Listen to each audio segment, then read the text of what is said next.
Hello traders, welcome back to my channel. तो कैसे हैं आप सब? आई होप आप अच्छे होंगे। तो आज है ट्रेडिंग का डे 7। अब से पहले मैंने ट्रेडिंग की 6 वीडियोस ऑलरेडी अपलोड की हुई हैं। आज है डे 7। डे 7 के अंदर आज हम कुछ नया सीखेंगे और इंटरेस्टिंग सीखेंगे। आई होप आपको समझ में आ रहा होगा जो भी मैंने अब तक सिखाया है, और अगर नहीं आ रहा कोई चीज़ तो प्लीज़ मुझे कमेंट कीजिएगा ताकि मैं उसको और क्लैरिफाई करके और अच्छे से समझा सकूँ आप लोगों को। ठीक है, तो देखिए आज की जो वीडियो होने वाली है उसमें हम जानेंगे रेड और ग्रीन कैंडल की ओपनिंग और क्लोजिंग कैसे होती है। सेकंड जानेंगे कि मार्केट गैप अप या गैप डाउन ओपन होता है तो तब क्या करें हम। ठीक है, ये चीज़ें हमें समझनी है आज की वीडियो में। तो चलिए बिना किसी देरी के अभी हम वीडियो स्टार्ट करते हैं। सबसे पहले हम जानेंगे कि कैंडल्स की ओपनिंग एंड क्लोजिंग किस तरीके से होती है। देखिए, फर्स्ट है red candle and green candle. बहुत ही केयरफुली आप लोगों को इसे समझना होगा। ऐसा नहीं है कि बहुत जल्दी जल्दी में समझ जाए। अगर टाइम नहीं है तो इस वीडियो को सेव कीजिएगा, बाद में देखिएगा आराम से, लेकिन बहुत केयरफुली देखिएगा क्योंकि बेसिक चीज़ें मैं बता रही हूँ और शायद ये बेसिक की लास्ट वीडियो होने वाली है हमारी। इसके अलावा एक वीडियो और मैं दूँगी आपको जो बेसिक होगी, फिर आपको एडवांस वीडियो मिलेगी एवरी वीक। तो बहुत ही ध्यान से आपको वर्क करना है, समझिए पहली चीज़ों को। ठीक है, पहली चीज़ ओपनिंग कैसे होती है।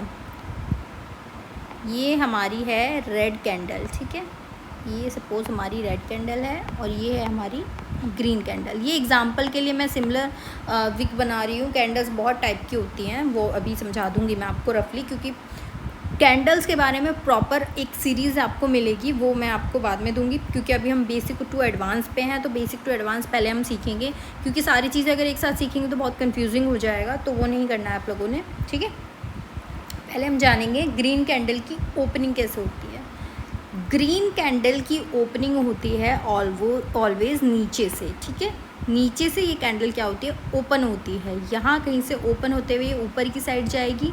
ठीक है, जिस लेवल पे कैंडल बन के ओपन होना स्टार्ट होती है उसको बोलते हैं ओपनिंग प्राइस। ठीक है, ये हो गया आपका ओपनिंग प्राइस। ये कैंडल नीचे से बनते हुए ऊपर की तरफ जाती है। जहाँ पर ये कैंडल अपनी क्लोजिंग देती है, यहाँ यानी जहाँ पर ये कैंडल बंद हुई है आपकी कैंडल, आपकी किसी भी टाइम फ्रेम की देखोगे आपको सब में अलग अलग कैंडल्स दिखेंगी। आपको 1 मिनट पे देखोगे डिफरेंट कैंडल दिखेगी, 5 मिनट पे देखोगे डिफरेंट कैंडल दिखेगी। क्योंकि ये क्या होता है कि कैंडल का एक एक्यूरेट आपको बताता है कि 5 मिनट की जो प्रॉपर कैंडल बनी है, एक एक मिनट की कैंडल अगर आप लगाएं तो 5 मिनट पे आपका क्या कंक्लूजन निकला है वो उसके अकॉर्डिंग आपको कैंडल्स टाइम फ्रेम पे दिखती हैं अलग अलग। तो सपोज़ हम 5 मिनट की देख रहे हैं या कोई भी देखिएगा, सब में अलग अलग दिखती है। तो यहाँ पे मैं सिर्फ एक कैंडल की बात कर रही हूँ, किसी टाइम फ्रेम के अकॉर्डिंग नहीं बता रही मैं आपको। कैंडल जैसे यहाँ पर क्लोज़ होती है समवेयर, मान लीजिए यहाँ कहीं क्लोज़ हुई है, तो इसको बोलते हैं क्लोजिंग प्राइस। ठीक है, मीन्स आपकी कैंडल नीचे से ओपन हुई और ऊपर जाके कैंडल बंद हो गई। अब नेक्स्ट कैंडल हमारा यहाँ कहीं पे बनना स्टार्ट हो गया। तो आप समझिए यहाँ से मैं ये वाली कैंडल बनना स्टार्ट होती है। ठीक है, यहाँ से क्यों होती है, ग्रीन कैंडल बनेगी आपकी हमेशा नीचे की तरफ से, यहाँ से बनते हुए चलेगी कैंडल और ऊपर कहीं पे भी जाके क्लोजिंग दे देगी अपनी, ओपनिंग प्राइस और क्लोजिंग प्राइस। ये आप समझ गए। अब ये कैंडल नीचे से ही क्यों ओपन होती है, नीचे से इसलिए ओपन होती है क्योंकि यहाँ पर बहुत ही अच्छी क्वांटिटी में बायर्स अवेलेबल है। यहाँ पर बायर्स अवेलेबल हैं और बायर्स क्या चाहते हैं, बायर्स चाहते हैं कि मार्केट हमेशा ऊपर की तरफ जाए। ठीक है, मार्केट को ऊपर करना चाहते हैं। ऊपर करेंगे तो मार्केट क्या होगी, आपकी ग्रीन बनेगी। ग्रीन कैंडल की ओपनिंग हमेशा कहाँ होगी, नीचे से होगी और ऊपर जा कर के क्लोजिंग दे देगा। ठीक है, यानी बायर्स की क्वांटिटी अवेलेबल है। सेकेंडली आप ये भी बोल सकते हैं कि यहाँ पर स्ट्रॉन्ग सपोर्ट अवेलेबल है, स्ट्रॉन्ग सपोर्ट अवेलेबल है। सपोर्ट से मार्केट क्या होता है, हमेशा अप साइड जाता है। बहुत ही रेयर होगा जहाँ पे सपोर्ट ब्रेक होता है आपका और आपका लॉस हो जाता है, नहीं तो 80% क्या है कि सपोर्ट से ही मार्केट आपका क्या होगा, ऊपर की तरफ जाएगा। ठीक है, आई होप आपको इतना समझ में आया हो कि बायर्स मार्केट को ऊपर लेकर के जाते हैं, नीचे से ओपनिंग कराते हैं और ऊपर जाके क्लोजिंग करा देते हैं, क्योंकि वहाँ पे स्ट्रॉन्ग सपोर्ट होता है। ठीक है, जहाँ पे क्लोजिंग होती है मेनली वहाँ पे 5 मिनट की कैंडल के अकॉर्डिंग अगर देखें तो वहाँ पे स्ट्रॉन्ग रेजिस्टेंस होता है, या 1 आवर की देखोगे तो वहाँ पे भी रेजिस्टेंस देखने को मिलता है। सेम यही चीज़ होती है हमारी रेड कैंडल जब बनती है, बट रेड कैंडल होती है थोड़ी डिफरेंट, यानी अपोजिट डायरेक्शन में हम बोल सकते हैं कुछ इस तरीके से, ठीक है। कुछ इस तरीके से हम इसको लगाएंगे। ओपनिंग ग्रीन कैंडल की हुई नीचे से, अब क्या होगा, रेड कैंडल बनेगी। रेड कैंडल की ओपनिंग कहाँ से होगी, ऊपर से, क्योंकि ये अपोजिट है। ऊपर से ओपनिंग होगी, ओपनिंग प्राइस आपका हो गया ऊपर, नीचे को बनते हुए आएगी इस तरीके से, और क्लोजिंग समवेयर कहीं पर भी नीचे की तरफ कर देगी। तो ये हो गया आपका क्लोजिंग एरिया, ठीक है, क्लोजिंग प्राइस बोल सकते हैं, ओके। यानी रेड कैंडल क्या है, ग्रीन कैंडल के अपोजिट चलती है। रेड कैंडल आपकी ऊपर से खुलती है, यानी ऊपर से बनते हुए आपको दिखेगी रेड कैंडल, रेड कलर की कैंडल होगी, और नीचे जाके क्लोजिंग दे देगी वो, ठीक है। अब क्या होता है, रेड कैंडल ऊपर से क्यों बनती है, ऊपर से इसलिए बनती है क्योंकि इसमें यहाँ पर बहुत बड़ी क्वांटिटी में सेलर्स होते हैं, और सेलर्स क्या चाहते हैं, जैसे बायर चाहता है कि हमारा जो मार्केट है ऊपर की तरफ जाए, same as it is seller क्या चाहता है, हमारा मार्केट यानी नीचे की तरफ जाए। नीचे की तरफ जाएगा तो क्या होगा, उसका प्रॉफिट होगा। सेलर का प्रॉफिट कब होता है, जब मार्केट नीचे गिरता है। ये चीज़ ध्यान रखने वाली है। बायर चाहेगा मार्केट ऊपर जाए क्योंकि उसने बाय किया हुआ है, सेलर चाहता है मार्केट नीचे जाए क्योंकि उसने सेल किया होता है। तो ये समझने वाली चीज़ थी कि इनकी ओपनिंग कैसे होती है और ये क्यों होता है। और सेम एज इट इज़ यहाँ पर जैसे एक सपोर्ट मिल रहा था आपको ग्रीन कैंडल में नीचे की तरफ, ऊपर की तरफ क्या मिलता है, एक रेजिस्टेंस भी मिलता है, ठीक है। इसलिए भी वहाँ से आपकी रेड कैंडल मिलती है, वहाँ से रिजेक्शन लेती है और नीचे की तरफ आती है, ठीक है। आई होप आपको इतना समझ में आया हो। अगर कोई टॉपिक अभी भी नहीं समझ में आया तो आप मुझे कमेंट ज़रूर कीजिए, क्योंकि मेरा काम आप लोगों को एक्सप्लेन करना है, अच्छे से समझाना है, ठीक है। चलिए, आई होप आप इतना समझ गए हैं। अब बात करते हैं कि मार्केट अगर आपका गैप अप ओपन हो रहा है, गैप डाउन ओपन हो रहा है, तो उस कंडीशन में क्या करें, ठीक है। मार्केट गैप अप और गैप डाउन ओपन हो रहा है तो क्या करना है।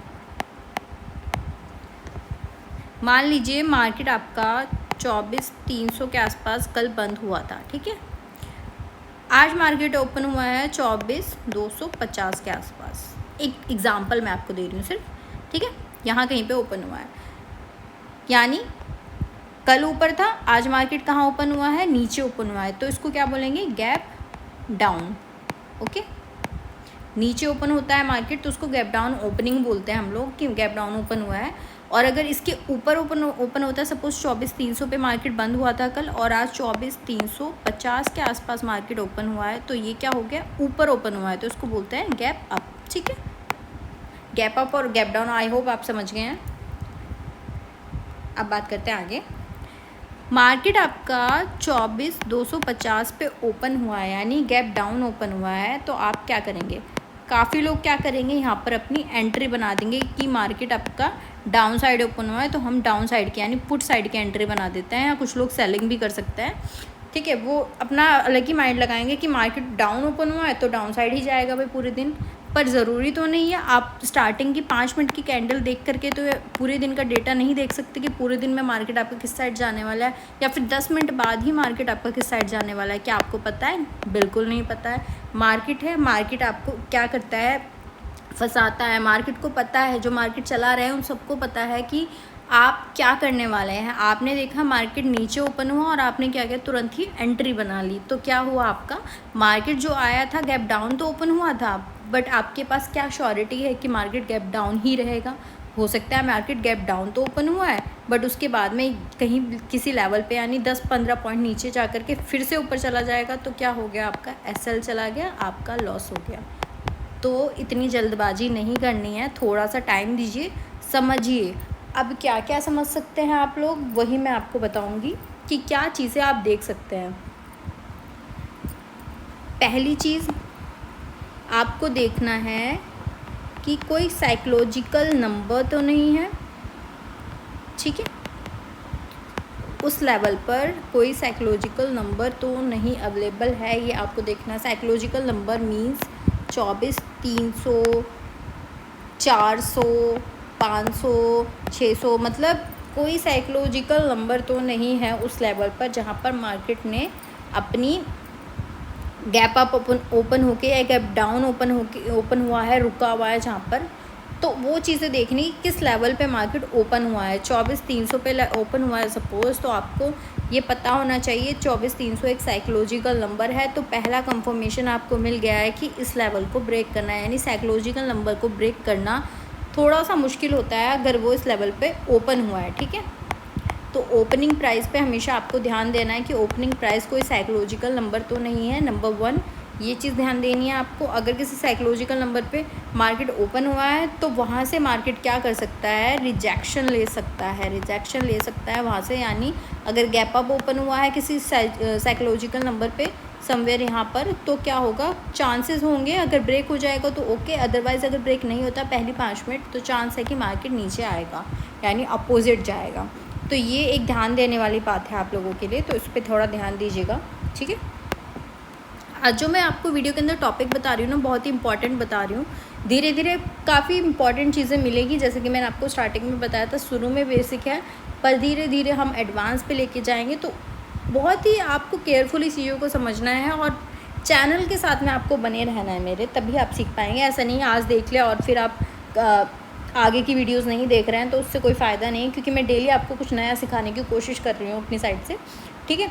तो पहली चीज़ आपने देख लिया कि कोई साइकोलॉजिकल नंबर है जहाँ पर मार्केट ओपन हो रहा है तो चांस है वहाँ से रिजेक्शन लेगा, ठीक है। सेकंड चीज़,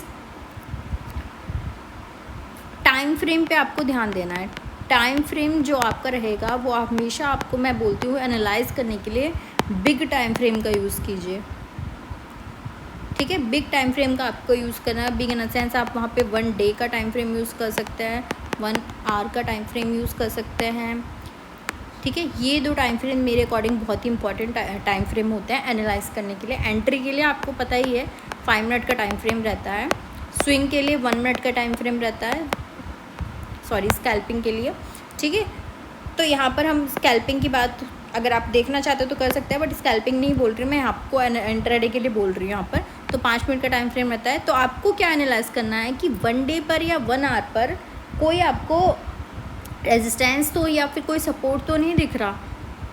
सपोर्ट और रेजिस्टेंस आप आइडेंटिफाई करेंगे सेकेंडली, बहुत इंपॉर्टेंट चीज़ है। यहाँ पर आपने लोगों ने ये देखना है कि जहाँ पर मार्केट ओपन हुआ है 24,300 के आसपास में, 24,300 पे ओपन हुआ है, तो आपको देखना है 24,300 के लेवल पे कोई स्ट्रॉन्ग रेजिस्टेंस तो नहीं है 1 आवर पे या 1 डे के टाइम फ्रेम पे, या फिर अगर 24,300 पे गैप डाउन ओपन हुआ है तो नीचे की साइड में कोई सपोर्ट तो अवेलेबल नहीं है इस लेवल पे, या इससे 4, 5, 10 पॉइंट नीचे, क्योंकि इतना 5-10 पॉइंट ऊपर नीचे हो जाता है मार्केट, विक बना देगा मार्केट, कई बार ऐसा हो जाता है। तो क्या करना है आप लोगों ने ये देखना है स्ट्रॉन्ग सपोर्ट या स्ट्रॉन्ग रेजिस्टेंस तो नहीं है 1 डे 1 आवर पर किसी स्ट्रॉन्ग टाइम फ्रेम पर। इन 2 एटलीस्ट टाइम फ्रेम को भी देख लेंगे तो इनफ है, ठीक है। तो 2 चीज़ आई होप आपको समझ में आए कि क्या क्या देखना है आपको मार्केट गैप अप या गैप डाउन पे। ये जो मैं आपको बता रही हूँ ना, ये स्टार्टिंग की 5 से 10 मिनट आपका काम करेगा, पूरे दिन इस स्ट्रेटजी पे नहीं रहना है। ये मॉर्निंग में, या बोल सकते हैं मॉर्निंग सेटअप मैं आपको यहाँ पे बता रही हूँ, तो ये मॉर्निंग में काम करने वाला है, ठीक है। थर्ड चीज़ आपको जो देखनी है, ओपन इंटरेस्ट देखना है उस प्राइस पे, ठीक है। उस लेवल पे यानी 24,300 के लेवल पे कितना इंटरेस्ट ओपन कॉन्ट्रैक्ट कितने अवेलेबल हैं, आपको ये देखना बहुत ज़रूरी है। कोई स्ट्रॉन्ग सपोर्ट और रेजिस्टेंस हमें उससे भी पता चल जाएगा। 1 आवर पे हम अपना या 1 डे पे अलग लगाएंगे और यहाँ से हम ओपन इंटरेस्ट देखेंगे कितने कॉन्ट्रैक्ट्स अवेलेबल हैं इस लेवल पे, ठीक है। तो ये भी हमें एक पॉइंट चेक करना है अपना कि क्या क्वांटिटी अवेलेबल है। फोर्थली आप क्या कर सकते हैं, यहाँ पर RSI देख सकते हैं। RSI इंडिकेटर है, इंडिकेटर के ऊपर भी स्पेसिफिक आपको एक प्रॉपर सीरीज़ मिलेगी। जितने भी इम्पॉर्टेंट इंडिकेटर हैं वही मैं बताऊंगी, क्योंकि इंडिकेटर तो मल्टीपल हैं, आप लोग लगा भी नहीं पाएंगे शायद जितने ज़्यादा इंडिकेटर हैं, बट जो इम्पॉर्टेंट हैं, जो सबसे ज़्यादा यूज़फुल हैं, जिन पे मैंने वर्क किया है और जो मेरे अकॉर्डिंग बेस्ट है, मैं सिर्फ वही बताऊंगी।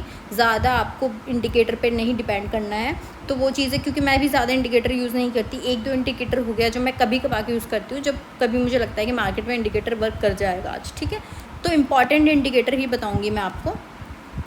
तो RSI पे आपको चेक करना है कि कहीं 80 के ऊपर है, वहाँ पे नीचे जाएगा। यानी RSI अगर आपका 80 से ऊपर जा रहा है, 80 से और 40 का एक लेवल होता है, वो मैं आपको धीरे धीरे बताऊंगी किस तरीके से यूज़ करना है RSI इंडिकेटर को। आपको इंडिकेटर है एक, अगर 80 से ऊपर आपका ये ओपन हुआ है तो आपको क्या करना है, डाउन साइड की एंट्री बनानी है, क्योंकि 80 से क्या है, ये रिजेक्शन लेगा, इस लेवल पे रिजेक्शन लेगा तो यहाँ से ये होगी आपकी पुट साइड की एंट्री बनेगी।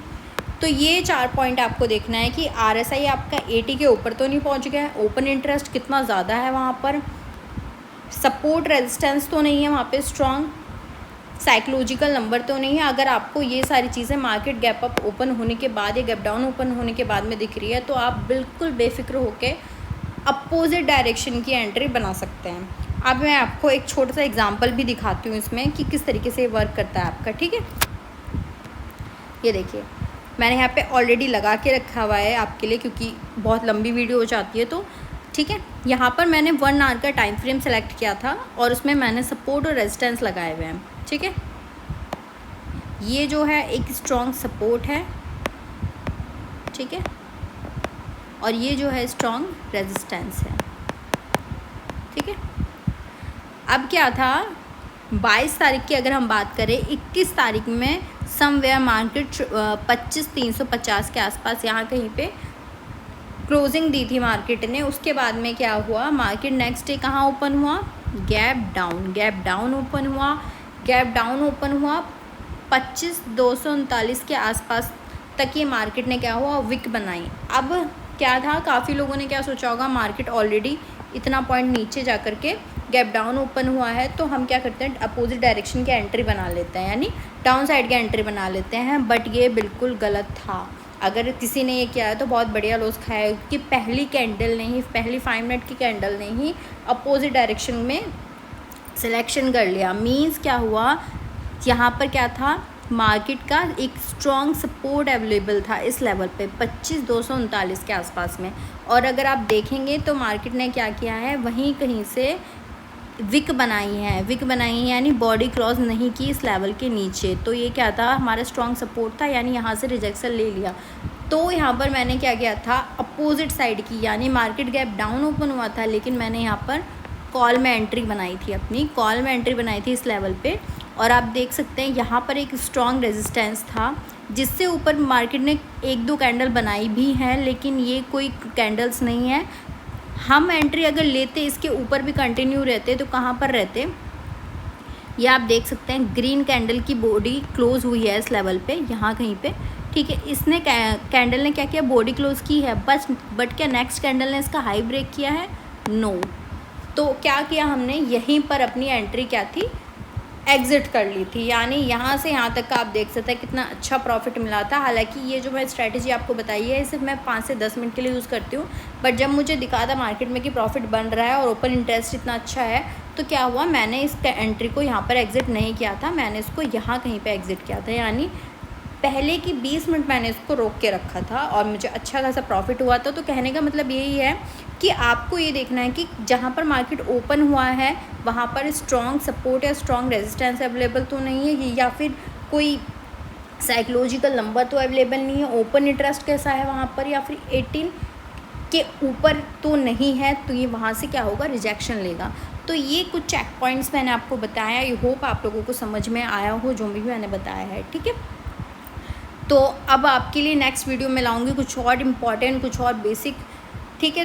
पर मेरे चैनल पर कंटिन्यू बने रहिएगा। कोई चीज़ समझ में नहीं आती प्लीज़ कमेंट कीजिएगा और चैनल को प्लीज़ ज़्यादा से ज़्यादा सब्सक्राइब कीजिए और मुझे मोटिवेशन मिलेगा क्योंकि इस चीज़ से। तो चलिए मिलते हैं आपसे अब नेक्स्ट वीडियो के अंदर, तब तक के लिए बाय बाय।